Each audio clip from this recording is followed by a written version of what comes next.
The Shadow of Fu Manchu. Based on the stories by Sax Rohmer.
Due to circumstances beyond control of the arch-criminal, Dr. Fu Manchu, the secretary of Sir Lionel Barton is strangled by a poisonous vapor known as the Green Mist.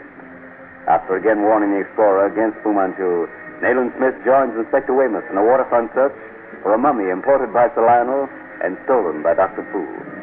Fu Manchu, Eurasian slave Karame, comes to Baker Street to warn Dr. Petrie of danger and leaves as Nayland Smith returns. A parcel, presumably sent by Inspector Weymouth, is delivered to Smith. As he prepares to open it, it explodes. A greenish-yellow oily vapor billows out into the room. Petrie, run! Get out! Fu Manchu sent that box. Get the bedroom windows open, Petrie, quick. Oil gas. I should have recognized it as Sir Lionel. What in heaven's name is it? Identical with chlorine in many respects. but there must be other properties. Fu Manchu alone knows what they are. Great Scott, we've been blind. There was never anyone in the mummy case. There was enough of that frightful stuff to have suffocated a regiment. Don't you see, Nayland? Of course I see it now. He didn't count on the mummy case being upset.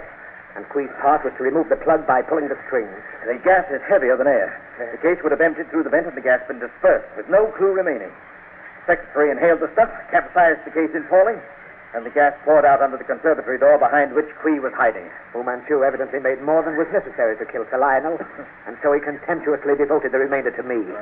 Well, his contempt is justified, Petrie. It's through no cleverness on my part that Fu Manchu's caused a double failure.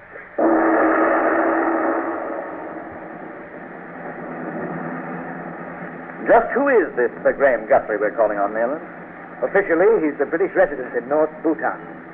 Unofficially, he's England's eyes in that forsaken spot. He knows the provinces of Bhutan and Nepal as we know our London. But how can he have incurred the displeasure of Fu Manchu? How does any man incur the wrath of that devil? By being observant to the things that are happening in the Orient. By being a clever diplomat, a statesman. In other words, Petrie, by being a leader. However, these men don't incur the wrath of Fu Manchu. No? Who then? You've heard me speak of the Black Poppy Society? Huh? The seven, the inner circle of the society, are the ones who turn thumbs down. Then they instruct their agent, Dr. Fu Manchu, to eliminate the individual.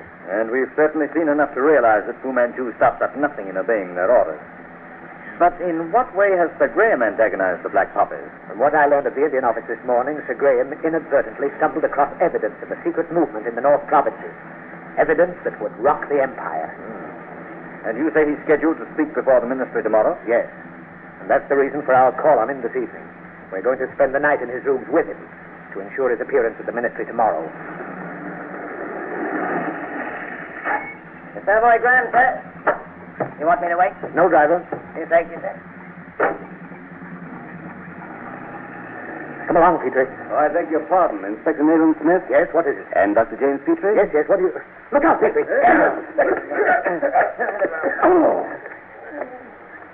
Have you the Dr. Lyle? Yes, Bob, we have him. Into the limousine, then. Hurry. We've been unnoticed so far. All right, that's who. Drive on. You know where.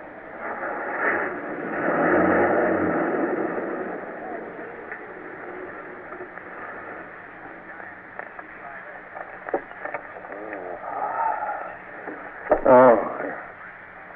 Christ, God, we're the devil. Nayland, old man. Oh. Where are you? Speak up. Oh. Well, what, Petrie? Are you... Here. Thank heaven you're alive. Where the devil are we? This hole is as dark as locked pocket.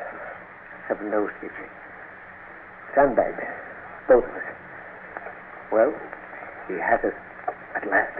It's all right, old man. We're alive. Let's be thankful for that. And I dragged you into this. Oh, dry up. I'm not a child. There's no question of being dragged into the matter. I'm here. If I can be of any use, well, that's enough. There were two Orientals in European clothes sitting in that big car as we got out of ours. They must have come up behind us as we spoke with that other chap and sandbagged us. The fellow who spoke to you was an Englishman. Yes. We were rushed into that limousine and it was all over. Great Scott, how my head aches. They must have given me an awful crowd. Fu Manchu, of course. But why have we been spared? What's he saving us for? Nothing pleasant, you may be sure. And like a couple of schoolboys, we walked deliberately into his trap. Yeah. So we're chained, Nayland. Chained in a black cellar. Steel collars, arm and leg chains. Someone coming. Light under the door. Careful, Petrie, and guard your speech.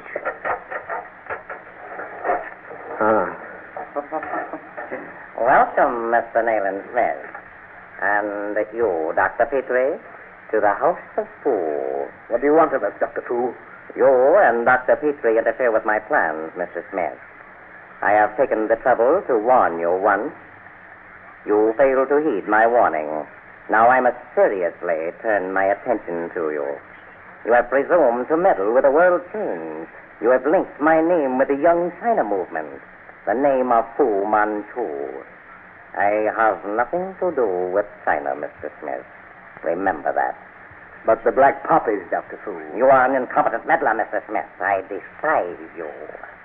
You, Dr. Petrie, are a fool. I am sorry for you. You needn't be. So I am determined to remove you both from the scene of your blunders. Opium will sort to do the same for you. That is a matter of opinion, Dr. Petrie. You may not have had the opportunities that have been mine for studying that subject. In any event, however, I shall not be privileged to enjoy your advice in the future. You will not outlive me, Fu Manchu, and our deaths will not profit you in Japan. Deaths will not profit I have files, and he has seen a wire jacket. Your files and wire jackets don't impress me. Perhaps not. You have seen a wire jacket, Dr. Petrie. As a surgeon, its function would interest you. You have other pets, which I have seen. Pets? Oh, yes. My pythons, hamadryads, and my scorpions.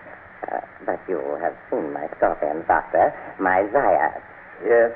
And have you ever visited Molokai, the leper island? My bacilli come from there, Doctor. And my black spiders that sit in the dark and watch and leap. So you have warned Sir Graham Guthrie. Tonight at 12:30, Sir Graham will die. You, Nayland Smith, were in Rangoon. You remember the call? Listen. It calls for you, Nayland Smith, and for you, Dr. Petrie. And at 12:30, in 3.5 hours, it will call for Sir Graham Guthrie.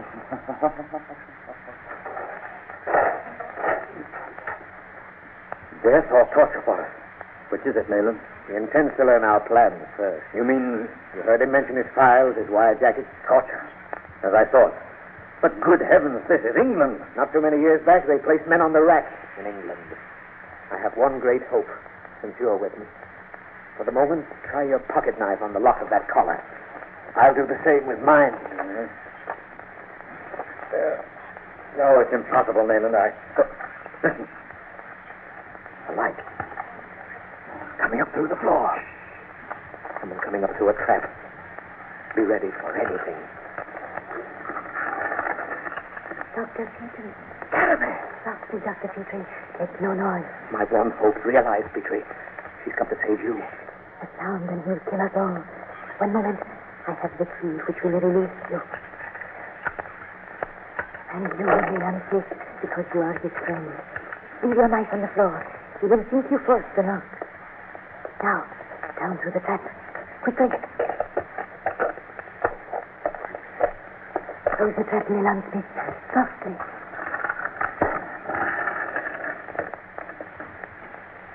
Where does this passage lead, Caramel? That I may not tell you. You must tie your handkerchiefs over your eyes and do exactly as I tell you. Certainly, Caramel. Give me your hand, Dr. Petrie. You will lead Milan Smith. Come. Keep to the wall on the right. There is danger on the left. You recognize the smell, Newland? Orchids. The atmosphere of a hospital. Look, great Scott! Sounds like a leopard, Newland. Steady, old chap. Hold tight to Caramel's hand. Wait. Eh? Why? What is it, Caramel? The drums of Siva. Drums? What does she mean? The drums of Siva. To us, Petrie, they can mean only one thing. Death.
The shadow of Fu Manchu.